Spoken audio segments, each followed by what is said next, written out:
রাজ্যে আবার একবার অভয়াকাণ্ড।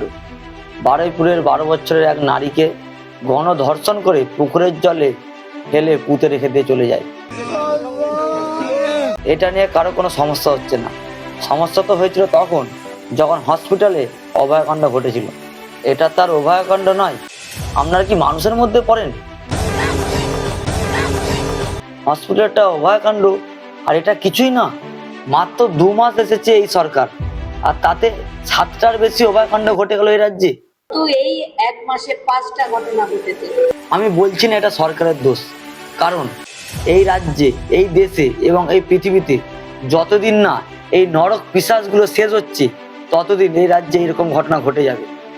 যে সরকারে থাকুক না কেন, তা বিজেপি সরকার, টিএমসি সরকার এবং সিপিএম সরকারে থাকুক না কেন, হ্যাঁ, অভয়াকাণ্ডের জাস্টিস দিতে পারত আগের সরকার, কিন্তু তা দেয়নি। কিন্তু মানুষ এই সরকারের উপর ভরসা করে বিশ্বাস করে এনেছে। এই সরকার বলেছিল এই সমস্ত ধর্ষকদের সকালে ধরবে এবং বিকালে খরচ করে দিবে, কোনো কোর্টে পাঠাবে না। বিজেপি এলে এই ধর্ষকদেরকে কোর্টে পাঠাবো না, সকালে জমা নেব, বিকালে খরচ করব। কিন্তু জানি না এরা কিভাবে কোর্টে চালানো হচ্ছে। আমাদের সবার অনুরোধ নতুন সরকারের কাছে, আপনার দেওয়া কথা আপনি রাখবেন। আমরা শুধু জাস্টিস চাই, আমরা কারো ওপর দোষ চাপাতে চাই না। কিন্তু অনেক নেতৃত্ব এটাও বলছেন। বারুইপুরের ঘটনা নিশ্চয়ই শুনেছে, এটা আমি শুনিনি কিছু। অভয়াকাণ্ড সে জেনেছিল, কিন্তু এই কাণ্ড সে কিছুই জানে না। আমাদের সবার অনুরোধ নতুন সরকারের কাছে যে আপনার দেয়া কথা আপনি রাখুন।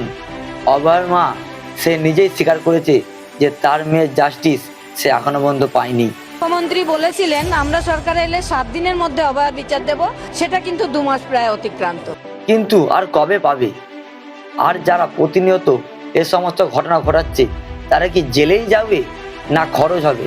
আপনাদের কি মতামত কমেন্ট করে জানান।